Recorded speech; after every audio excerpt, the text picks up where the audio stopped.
ಶ್ರೀ ಗುರುಭ್ಯೋ ನಮಃ. ಎಲ್ಲರಿಗೂ ನಮಸ್ಕಾರ. ನಾನು ನಿಮ್ಮ ಪಂಡಿತ್ ಕೃಷ್ಣಮೂರ್ತಿ ಹೆಗಡೆ. ಇದೇ ಬರುವ ಆಗಸ್ಟ್ 9ರಂದು ರಕ್ಷಾಬಂಧನ ಆಚರಿಸಲಾಗ್ತಾ ಇದೆ. ನಮ್ಮ ಹಿಂದೂ ಧರ್ಮದಲ್ಲಿ ಒಂದು ಪ್ರಮುಖ ಹಬ್ಬ ಅಂತ ಹೇಳ್ಬೋದು ರಕ್ಷಾಬಂಧನ.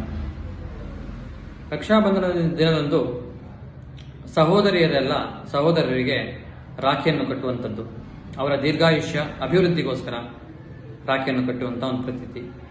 ಹಾಗೆ ಸಹೋದರನು ತಮ್ಮ ಸಹೋದರಿಯರಿಗೆ ಒಂದು ರಕ್ಷಣೆಯನ್ನು ಒದಗಿಸುವಂಥ ಒಂದು ಪ್ರತಿಜ್ಞೆಯನ್ನು ಮಾಡುವಂಥ ಒಂದು ದಿನ. ಮೊದಲೆಲ್ಲ ದಾರದಲ್ಲಿ ಮಾಡಿರುವಂಥ ರಾಖಿಗಳು ಸಿಗ್ತಾ ಇತ್ತು. ಇವಾಗ ಕ್ರಿಸ್ಟಲ್ಗಳಲ್ಲಿ ಮಾಡಿರುವಂಥ ರಾಖಿಗಳು ಸಿಗುತ್ತದೆ. ಕ್ರಿಸ್ಟಲ್ಗಳಿಂದ ಏನು ಪ್ರಯೋಜನ ಅಂದರೆ, ಅದು ನಮ್ಮ ಭೂಮಿ ಒಳಗಡೆ ಸಿಗುವಂಥ ಒಂದು ಕಲ್ಲುಗಳು, ಅದನ್ನು ಹೀಟ್ ಮಾಡಿ ಒಂದು ರೌಂಡ್ ಶೇಪ್ಗೆ ಅದನ್ನು ತಂದಿರುತ್ತಾರೆ. ಇದರಿಂದ ಏನಪ್ಪ ಪ್ರಯೋಜನ ಅಂದರೆ ಆರೋಗ್ಯ, ಅಭಿವೃದ್ಧಿ, ಐಶ್ವರ್ಯ, ಹಾಗೆ ಎಲ್ಲ ಕ್ಷೇತ್ರಗಳಲ್ಲೂ ಒಂದು ಯಶಸ್ಸು ಸಿಗುವಂಥ ಒಂದು ಕಾಂಬಿನೇಷನಲ್ಲಿ ಕ್ರಿಸ್ಟಲ್ಗಳನ್ನು ಮಾಡಿರ್ತಾರೆ.